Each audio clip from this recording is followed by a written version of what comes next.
Chapter 27. Common Ground. Late that evening Edwin walked back across the town. The stars were shining brightly but for a black swath obscured by the smoke of the forge. Its roar formed an ever-present bassline to the symphony of insects. Very few people were out at this hour. The heavy military presence in the outpost obviated the need for a night watch. Her boots echoed as she walked the hard stone of the streets, opulent by the standards of anywhere else. A single carved stone formed the sidewalk, gutter and street. Most of the place had been constructed, virtually overnight, by magic. It was Sinai's first stronghold from when he left Romitu, until he returned. Although remote geographically, the presence of a permanent gate kept it important, politically. Edwin stopped at the ruins, as she often did. There was the one place here that was not magically developed. It was empty and desolate. The tumbled stone's weathered surface showed veins and swirls that looked organic, as if grown in place as their city was. Elfish. Grey elfish. When looked at from above, it bore the unmistakable layout of a triform arch, as did their own gates. Seldom mentioned, this was the feature of iron tree that warranted the interest in the location. And the elfish ruins, ancient by their standards, were but the latest of a wide variety of others going back millennia. This place was rich with magical energy. And each succeeding generation made use of it in their own way.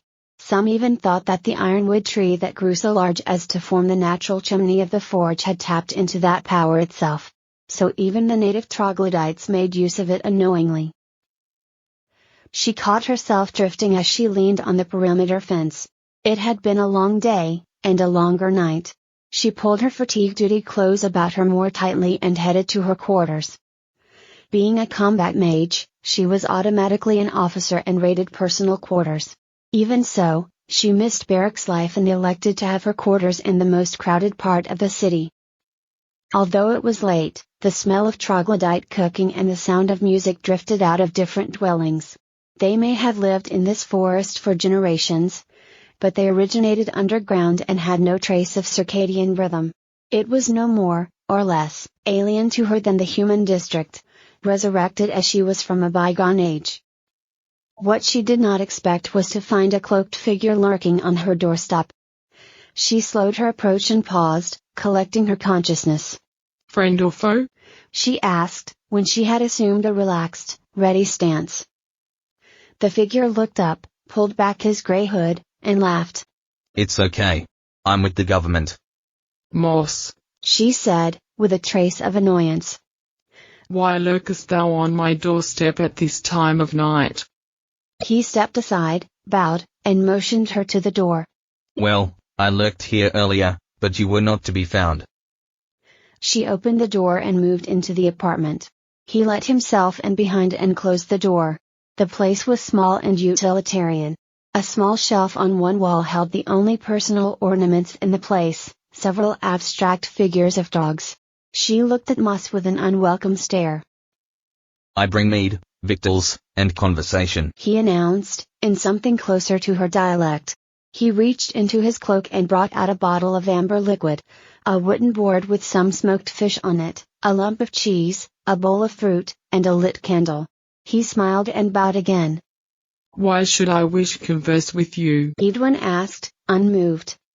"Because," he said, lifting a finger, "I wish to talk about a subject you are most expert in." "This is nay about demons then?" He looked oddly at her. That seems an odd question. I guess I should check in with my wife's daughter to see what has been playing out of late. I miss so much, out in the waste." He smiled and sat. "But, no. Not demons. Let us talk of vortices." Since he seemed to not be leaving any time soon, Edwin sat opposite him, her hands folded across her chest. "The hour is late." "And I certainly would not be disturbing you at such an inconvenient time unless I thought that you would really want to hear what I had to say." She snorted. "So, as you know, and disagree with, I'm all fired up about greening the waste, making the deserts bloom, and all that." He gestured expansively. "It's not that it's hard. Each plant contains within it the pattern of its older self. A growth spell is pretty trivial. What's hard is doing it efficiently. There's a lot of waste. And not nearly enough mana given our differences in how we feel it should be applied. You would not be thinking of using vortices for energy, she said, alarmed. He held up his hand. I understand your concern. Raw, untapped, random magical energy. He shook his head. As you know, there were experiments. The results were disturbing. They gave the army a right merry chase for a few weeks, she growled. A useful training exercise, he said with amusement. But, agreed, not one worth repeating. She looked sternly at him. He beamed a smile at her and stood. In front of one wall he traced out a diamond pattern, with a line emerging from each point. The upper and lower lines he colored blue, the left and right ones red. The sides of the diamond he colored green, with arrows on each side pointing to the rightmost side. He made a revealing gesture with his hands, and sat once more. What is this? she asked. It's a pattern, he said. So, those green bits, chapter 3 of the first book of the Biblica Hexapla. They are simple mana polarizers. They restrict the ebb of mana to a single orientation. The little arrows indicate which way. The red lines represent a line of ley pulled from a vortex, randomly orientated and oscillating, broken by this pattern of 4 polarizers. The blue line, then, is a cross-ley line, of constructed magical energy. Edwin froze, staring intently at the diagram.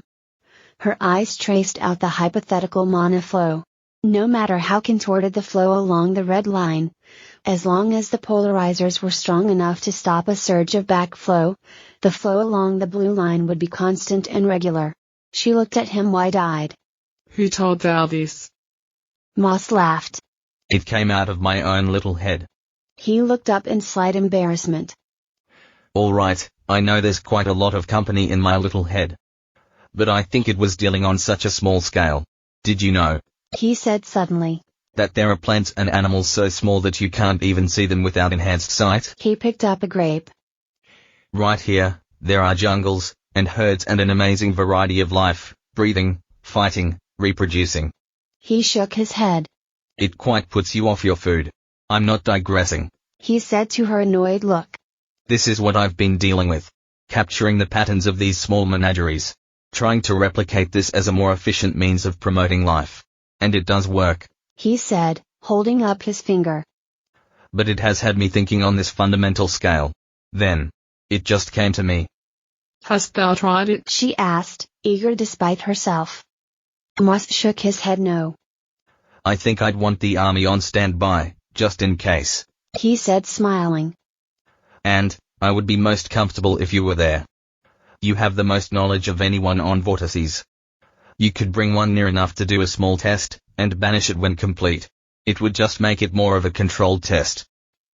She nodded, and reached for the cheese. They have just piled more duty upon me. When did thou think? The waste isn't going anywhere. I can wait. But, I wouldn't persuade you on that alone. I know you disagree and I respect that. But I think you can see this has other applications. He continued candidly. In all honesty, if successful, there is going to be disagreement on the applications of this. Having a critic of mine participate in the validation of it will hopefully focus the discussion on the merits of the technique, not the larger political argument. She met his eyes for a moment, then nodded once. Turning back, she stared intently at the diagram. A vortex characteristic is powerful random spikes. Would it no take as much strength to contain as to produce? Well, said Moss, reaching up to the diagram again. I was thinking that if the polarizers were powered directly by the cleansed flow, he drew some connectivity from the blue back to the green lines. They could respond directly to the total power flow. When flow was high, they would be strong. When flow was low, they would need external input. The conversation continued for some hours.